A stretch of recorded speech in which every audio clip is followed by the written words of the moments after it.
કોઈ અભિમાન ના કરતા. શી ખબર મારા જેવી માતાની કૃપાથી આ તમે ઘરમાં એક મોટરસાયકલ લઈ અને બારેજા ધામ આવતા હોય. તમારી કુળદેવીની કૃપાથી એક નાનું એવું સાધન લઈ અને જો જવું હોય તો જઈ શકતા હોય. નહીં તો જોયાઓ જાઓ ગરીબી કેવી છે. જાઓ દુનિયા ફર્યાઓ જાઓ, ખબર પડે દુનિયામાં દુઃખ કેવા છે. જાઓ ચોક ઓટો મારજો. વૃદ્ધાશ્રમમાં, અનાથ આશ્રમમાં આવું ચોક ધામ હોય, ધામની બહાર બેઠેલા ભૂખ્યા ગરીબને જે ભીખ માગીને કદાચ પોતાનું ભરણ પોષણ કરતા હોય એવાને જોઈ લેજો. અને એવાને જોવો ને, નજર હોમે આવે ને તો તરત ભગવાન માતાજીનો આભાર માનજો કે ભગવાન માતા તારો આભાર છે કે માં આટલું તો દુઃખ મારે નહીં. પણ આજ માણસ બીજાનું સુખ જોઈ અને પોતે દુઃખી થતો હોય. પણ મારા દર્પણ બતાવવું પડે. દર્પણ જોઈ લે તું સુખી જ છું, પણ આખે ખરી મનથી તું દુઃખી થાય છે. આ શું ખોટું? નહીં તો શરીર સારું છે, તંદુરસ્ત છે, અને કોઈ દવા ગોળી ના ખાવી પડતી હોય તોય આભાર માનજો કે માં તારી કૃપા છે, માથાની ગોળી નહીં ખાવા દેતી તું. આ શું ખોટું? નકર જોવો છો ને માનતાઓ, નાના નાના દીકરાઓને કેન્સર, ગાંઠો, આવી દીકરીઓને પેટમાં ગાંઠો, કિડનીની તકલીફ જોવો છો ને તમે બધું. તો આ બધું જોઈ અને જે માગણી યોગ્ય ના હોય ને માગણી મૂકી દેવાની. માં રૂપિયા નહીં આલું ચાલશે, ગાડી નહીં આલું ચાલશે, બંગલો નહીં આલું ચાલશે, પણ માં તારી કૃપા દ્રષ્ટિ રાખ. તું સાથ આલીશ તો માં દુનિયામાં ભલે ગમે તેવા દુઃખ હશે, પહાડ હશે, માં તારા ભરોસે આ ભવસાગર પાર પડી જઈશું. એના નામ ભરોસો કહેવાય. આ શું ખોટું? આ તો સહેજ દુઃખ આવ્યું નહીં. માં ચમ આમ થયું તો મારે હિસાબ બતાવો, આવી જાઓ, બતાવી દો હિસાબ ચમ આમ થયું. આ શું ખોટું? કોઈ ભગવાન માતાજી કોઈ દુઃખી કરવા નવરા નહીં. તમે એક મનુષ્ય થઈ અને કોકનું દુઃખ જોવો છો ને, કોક ગરીબનું, કોક એવો બીમાર વ્યક્તિનો, તો તમને દુઃખ લાગી જાય, તમારા આંખમાં આંસુ આવી જાય કે બાપડો કેટલો દુઃખી છે. તો તમે તો મનુષ્ય છો. મનુષ્યનું હૃદય જો કોકનું દુઃખ જોઈ અને પીગળી જતું હોય, આંખમાંથી આંસુ નીકળી જતા હોય, કોઈ એવો વિડીયો દુઃખ ભર્યો કોઈનો જોવો, કોઈ જાનવરનો જોવો કે કોઈ મનુષ્યનો જોવો, તો અમુક વાર તમે જોવો ને તો આપે રૂપે તમારી આંખો પલળી જાય, તમને દુઃખ લાગી જાય કે આ બાપડાને કેટલું દુઃખ છે. તો તમે એક મનુષ્ય થઈને જો કદાચ આવું કોકની પીડા જોઈ અને તમારું હૃદય પીગળી જતું હોય, તમારું આંખો પલળી જતી હોય એ દુઃખ જોઈ, તો મારો ભગવાન તો કરોડો અજબો મનુષ્ય હૃદય ભેગું કરો ને એનાથી વિશાળ હૃદય વાળો મારો રોમ છે, અને વિશાળ હૃદય વાળી મારા જેવી મેલડી છે. કરોડો કરોડો અબજો માણસોનું હૃદય ભેગું કરો ને તાર મારી માતાનું એક હૃદય થાય. એટલી કરુણામય માં હોય, એટલી મમતાળી હોય, એટલી દયાળુ હોય. કરોડો માણસો, અજબો માણસો ભેગા કરો ને બધાનું હૃદય એક કરો ને તારીખ માનું હૃદય થાય. તો શું મન દયા નહીં આવતી હોય? શું તમારી કુળદેવી દયા નહીં આવતી હોય? તમે એવું માનો છો કે અમે દુઃખી છે, અમારી વાત કોઈ સાંભળતું નહીં? ના, પણ તમે તમારી કુળદેવી આગળ, મારા જેવી માતા આગળ કદાચ રોઈ અને દુઃખની વેદનાથી પ્રાર્થના કરો ને તો મારી માતાના આહુડા આવી જાય. તમે ચો જોવા આવો. જેમ કે ભક્તને દુઃખ પડે, ભક્તને પીડા થાય, એ એના આરાધ્ય દેવ હોય ને એને એ પીડા અનુભવ થતી હોય. આ તમને કાંટો વાગે ને અને તમે મારા ભરોસે જીવન કદાચ પડતું મૂકી દીધું હોય ને તે તમને કાંટો વાગે, દર્દ મન મેલડીન થાય. શું ખબર આ બધી તમને વાતો? ઇતિહાસ જો, ભક્તોના ચરિત્ર હોંપરો, ખબર પડે કે ભગવાનની ભક્તિ કરવા વાળાને નિર્દોષ હોય છતાંય તે એમને માર મારવામાં આવે, છતાં એ માર ખાય ને તો ભગવાનનો હોર પડી જાય. એવો ઇતિહાસ છે, જોઈ આવજો. પણ એવી ભક્તિ કરી જોણવી પડે, અને ભક્તિ વગર જીવનમાં સુખ નહીં. આ જે માનતા હોય ને કે કઈક જંતર મંતર કરી આલો, માતાજી કઈક આશીર્વાદ આલી દો અને કઈક કાનમાં ફૂંક મારી દો, હવે કાલથી જ સારું થઈ જાય, તો નહીં થાય. 1000 વખત ફૂંક મારી, 1000 વખત હાથ મેલી તોય નહીં થાય. 1000 વખત તમે પગે પડશો તોય નહીં થાય, પગ ધોઈને પાણી પીશો તોય નહીં થાય. એના માટે ભક્તિ કરવી પડશે અને સુધારવું પડશે જીવનમાં, અને જીવનમાં કંઈક સારા કર્મો કરવા પડશે, ખોટા કર્મોનો ત્યાગ કરવો પડશે. ત્યારે તમે બધા સુખી થશો. એમને એમ સુખની કામના ના કરશો. કોઈ માતાજી નવરા નહીં કે તમે શ્રીફળ ચુંદડી આલો અને મારા જેવી મેલડી કામ કરી આલે કે હું કોઈની નોકરાણી નહીં. આ શું ખોટું? મને કોઈ વસ્તુની ભૂખ નહીં, ખોટ નહીં.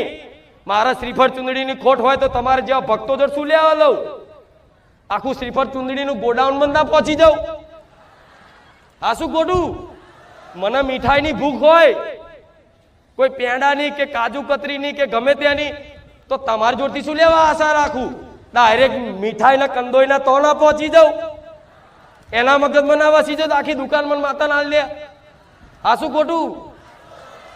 એનો અર્થ એ થાય છે કે માતાજીને કશી વસ્તુની ખોટ હોતી કે હોનાનું 76 ચડાવો તો મેરડીમાં રાજી થશે, અને લાકડાનું લાય તો એવું રાજી છું. આ શું ખોટું?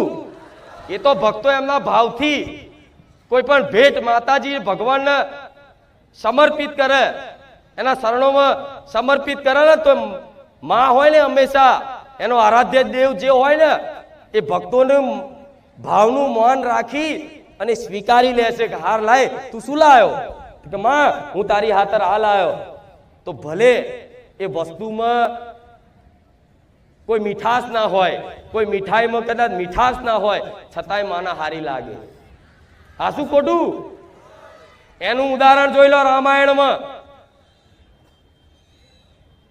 શબરીના 8 બોર મારા રામે ચાખ્યા. આ શું ખોટું? વિદુરજીની પત્નીએ કૃષ્ણ ભગવાનને કેરું ખવડાવ ભાવમાં કેરું હાથમાં રાખ્યું, છોડિયા ખવડાવી દીધા. ભગવાન છોડિયા ખાઈ ગયા. ખબર છે ને બધું? એ તો જેને જોયું હશે, સાંભળ્યું હશે એને ખબર હશે. તો જો સબરી રામ માટે કદાચ એટલા ભાવ વિભોરમાં થઈ અને મારા રામને કોઈ બોર ખાટા ના લાગે એના માટે વીણી અને ચાખીને ભગવાનની આગળ ધરતી કે લો પ્રભુ આ સ્વીકાર કરજો, તો ભગવાન એ 8 બોર જો ખાઈ જતા હોય તો ભગવાનને શું જોઈએ છે? ભાવ જોઈએ છે. માતાજીને શું જોઈએ છે? એ ભાવમય પ્રેમ હોય તો. હા શું ખોટું? તો ભાવથી લાવો છો ને તો દરેક વસ્તુ, દરેકની ભેટ હું ખુખાર મેલડી હસતા હસતા હું દરેકની ભેટ સ્વીકારું છું. વિશ્વાસ રાખજો, મારા ધામમાં આવીને કદાચ શ્રીફળ ગમે તો મૂકી દીધું હશે ને, પણ એ શ્રીફળની તમને કદર નહીં હોય, મને ખુખાર મેલડીને 100% કદર છે. આ શું ખોટું? તો આવી ભાવથી કદાચ તમે માતાજી માટે કંઈ પણ લાવો એ સ્વીકાર છે. નહીં તો મારે કોઈ વસ્તુની ખોટ, તમારી માતાઓને કોઈ વસ્તુની ખોટ. તમે એવું વિચારો કે માતાજીનું મોટું મંદિર બની આલો તો માતાજી રાજી થાય? ના, જોઈ લે વગર મંદિરે હું ખુખાર મેલડી રાજી છું. છે ને? આ પ્રમાણ છે પ્રત્યક્ષ કે મોટા મંદિરમાં માતાજી હોય તો લે કોઈ મોટું મંદિર નહીં, કોઈ પોતાની જગ્યા નહીં, આ પારકી જગ્યામાં બેહી અને 52 ગજની ધજાઓ દર રવિવાર ફરકાવતી હોય, આ એનું નામ માતા કહેવાય. જરૂરી નહીં મોટા મંદિરમાં હોય. જો ભાવ હોય ને તો તમારા ગરીબના ગોખલે બેઠી છે, પણ એ ગોખલો તમે મનથી સુશોભિત કરી નાખો, સારા સુંદર વિચારોથી, કોકનું ભલું કરવાની ભાવનાથી અને ભગવાનનું માતાજીનું સ્મરણ કરવાથી આપે રૂપે તમારું મન એટલું સુશોભિત થઈ જશે ને, તમારી માતા તમારા હૃદય મંદિરમાં બિરાજમાન ના થઈ જાય ને, મને ગોળા ખુખાર મેલડીને કહેજો. માતાનો વાસ ક્યાં હોય? ભક્તોના હૃદયમાં. મંદિરમાં તો ખાલી એક પ્રતીક છે, મૂર્તિ રૂપે, ફોટા રૂપે. નહીં માનવા વાળા નાસ્તિક લોકો તો પથ્થર જાણે કે આ તો પથ્થર છે, આ તો અમથા ફોટા છે, પણ આસ્તિક ભક્તો માટે એ પથ્થર નહીં, સાક્ષાત માતા ભગવાન હોય છે. આસ્તિક લોકો માટે ફોટો નહીં, એ ફોટામાં સાક્ષાત માતાનો વાસ હોય છે. એવી ભાવનાથી કદાચ કરો ને તે ફોટામાં ધરો ને તે ફોટાથી મોડું હલાઈને ખાવું, હું એ મેલેડી છું. ચો ખબર છે હજુ માતાની મહિમા શું છે?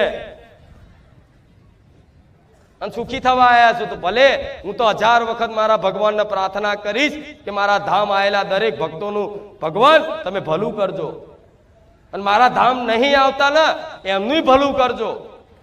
હું તો માતા કે આખું દુનિયાનું મારા રામ ભલું કરજો, પણ મારો ભગવાન એવું કહે છે એક વખત તો મારી બાજુ સન્મુખ થાય માણસ. આ શું ખોટું?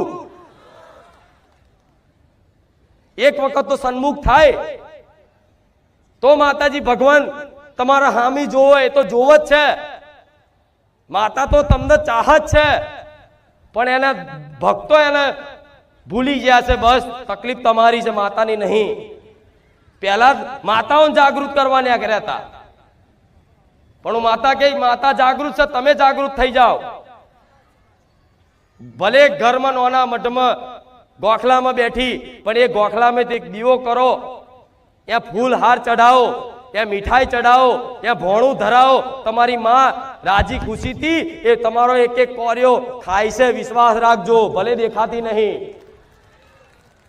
એનું પ્રમાણ જોવું હોય ને, મારી વસ્તીની ઘેર મારી બહુચર મેલડીની મૂર્તિની સ્થાપના કરી, કોઈ ભક્ત લાયા, અને લાયા પછી સેવા પૂજા કરીને આજે મારી માતાનું આખું સ્વરૂપ બદલાઈ ગયું છે. તમને એવું નવાઈ લાગે કે આ મૂર્તિ પહેલાની નહીં, આ ફરી લાયેલા હશે.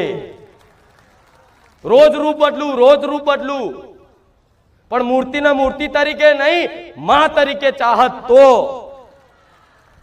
આ તો મૂર્તિ છે, આ તો ફોટો છે, તે ફોટો જ રહેવાનો તમારા માટે, એ તમારા માટે મૂર્તિ જ રહેવાની. પણ વિશ્વાસ હોય ને પથ્થર છે તો પથ્થરમાં માતા છે, તે પથ્થરમાંથી અવાજ કાઢું, એનું નામ હું મેલડી. વિશ્વાસ હોય ને કે આકાશમાં માતા છે તો આકાશમાંથી ગેબી અવાજથી અવકાશવાણી કરું, એ હું ખુખાર મેલડી છું. પાતાળમાં વિચારો કે પાતાળમાં માતા, તો પાતાળ ફાડી નીકળું, હું એ ખુખાર મેલડી છું. તમે જો યાદ કરો, જો સ્મરણ કરો, જો તમારી આસ્થા બંધાય, વિશ્વાસ કરો ને તોથી પ્રગટ થનારી માતા છું. પણ માણસોને વિશ્વાસ નહીં. વિશ્વાસ